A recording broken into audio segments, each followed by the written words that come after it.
will be the first of its kind to air on Epix, produced by Mark Burnett and longtime producer Eric Van Wagenen. MGM has joined forces with Paramount TV to produce. Filming will begin spring of 2018. There you go.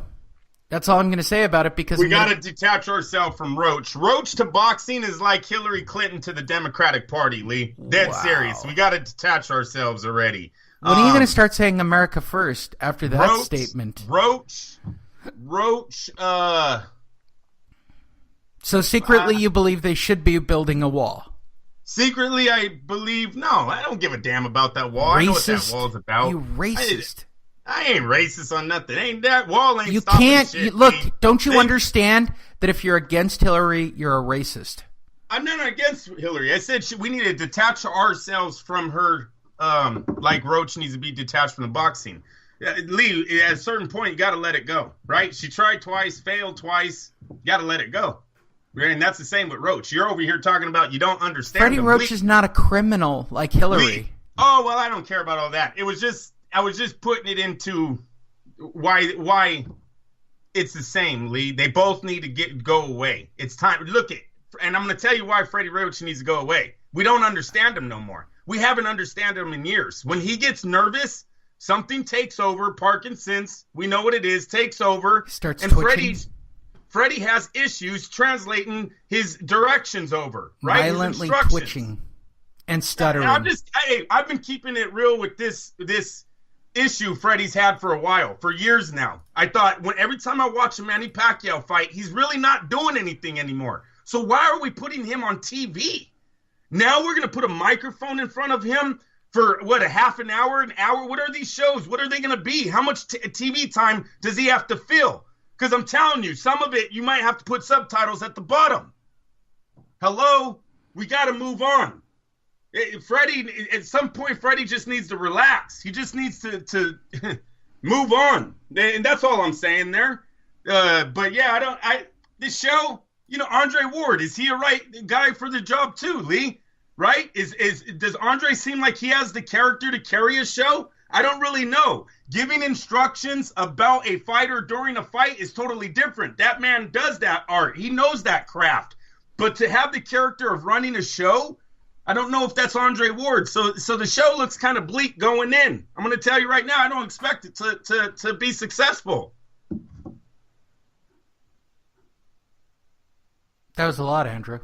That's what I got. Feel good about it? You're the one who said Freddie Roach needs, you said he's twitching. I'm just saying, why is he on TV? Dude, I don't even have Epix. I'm not even sure how we're going to watch this fucking thing.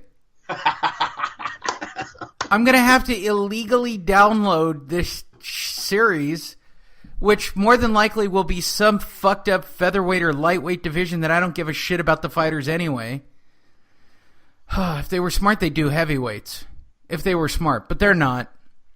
Mayweather's bodyguard was shot. Police not sure if he was the target. So this story broke. It was on our Facebook page. One of our loyal listeners and or Facebook trolling fans has floated out the theory that this was an assassination plot against Floyd. Yeah. Conor McGregor's people, Lee. It was an Irish hit. And what has become a major news story in Atlanta this past week? Multiple outlets. Did you feel me literally shaking my head? Could you feel it? McGregor, I don't even know if that translates. Me just a long silence, shaking my head, going. The rumor is McGregor made the call from the jail. He was like, "Do it, it's in motion." That's what I'm hearing, Lee. Just telling you. McGregor isn't smart enough. Do you want me to go on a jag about white people not being smart next? Because they're not. We're not. We're not. We have small brains, Andrew. Want to know what white people are good at? Okay, nothing. White people are good at nothing other than being white. That's why they're afraid of every other culture.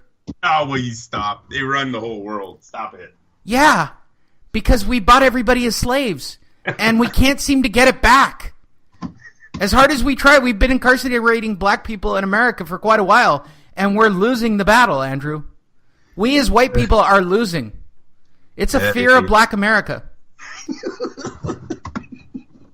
Boy, that was a great Oh, yeah. Great. But by the way, that was a great rap reference that I'm hoping somebody got. Lee listens to rap. Oh my God. Pay attention, people. I try not to make everything sound so bad.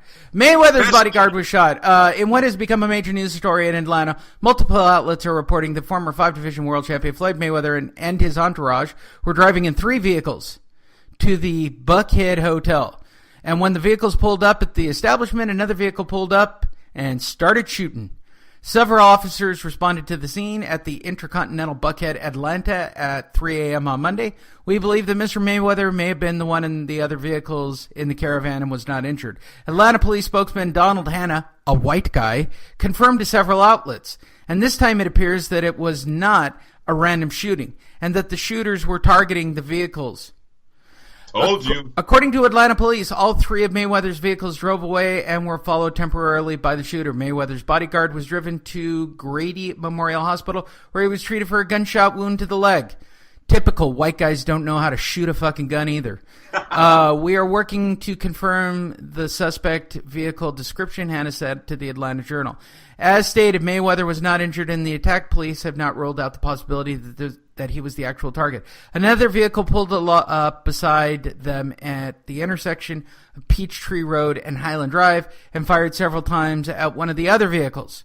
All 3 vehicles fled and reported being followed for a distance, the police source said. After losing the vehicles, hold on, we're almost there. After losing the vehicles, the victims drove to the hospital. That's how bad the white hitmen were. Really, literally. That's how bad these are white. I'm not. Usually, Lee, when someone shoots themselves, when someone's shot in the leg, it's because they shot themselves in the leg, pulling the gun out. Right? Right? I'm sure that car, I'm hoping that car didn't pull up alongside them and the guy was like, oh no, I need to draw, and he fired in the car. I don't know. Has anyone seen pictures of a car with bullet holes in it yet? Because I haven't. Follow up to the story. Hey, wait, hold on. You think he's making this up for press?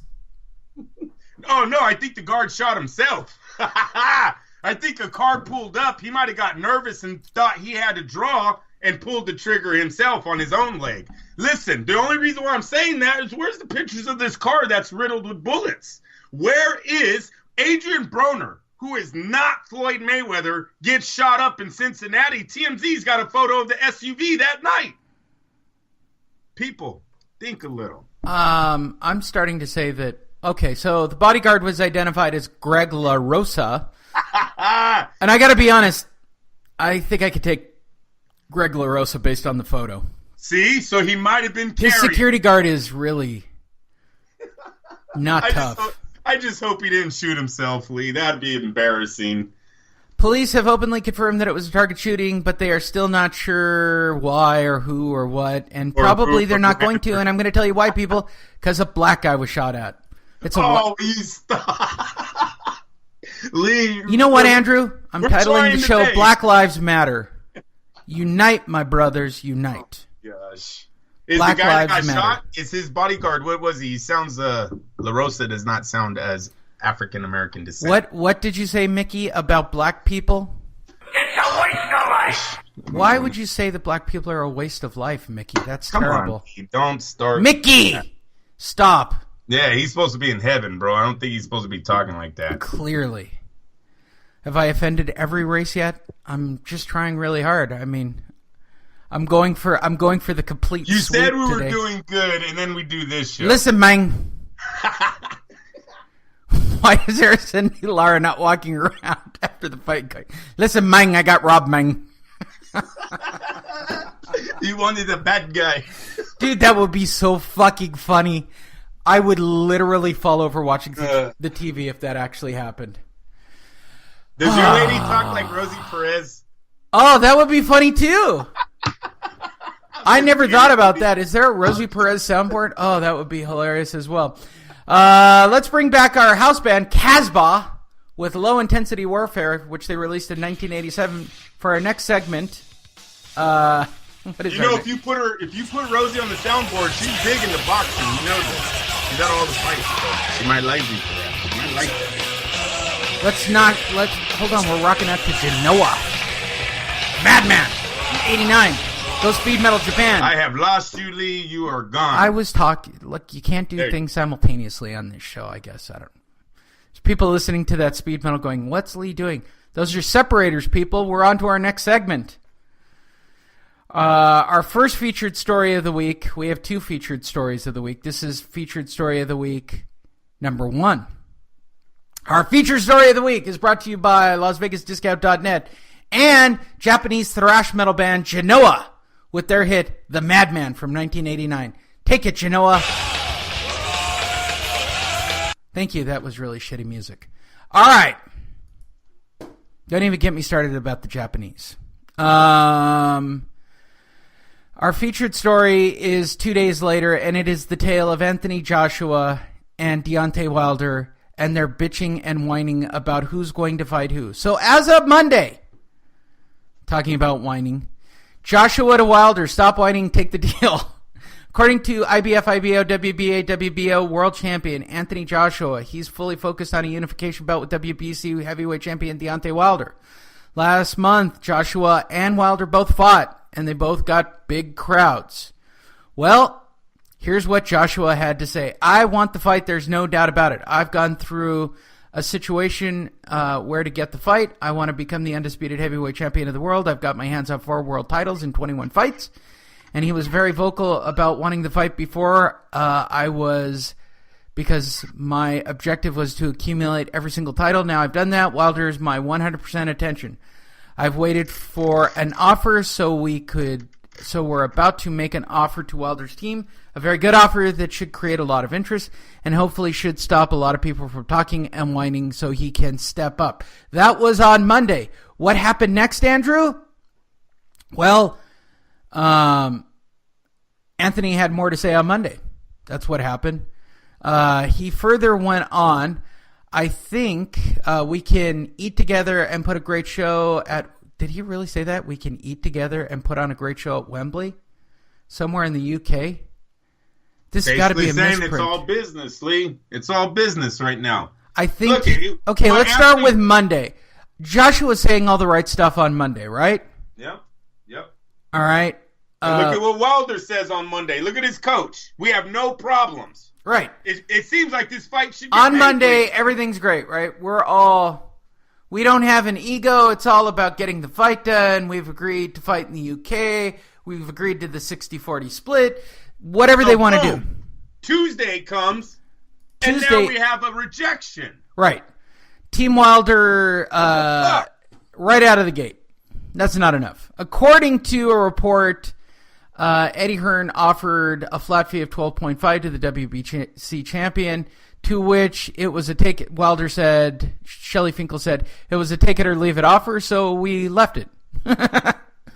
We will respond appropriately in the next day. So with our counteroffer, if Joshua is serious, he will take the fight. Deontay wants to fight. He doesn't want anyone else. Hey, Lee.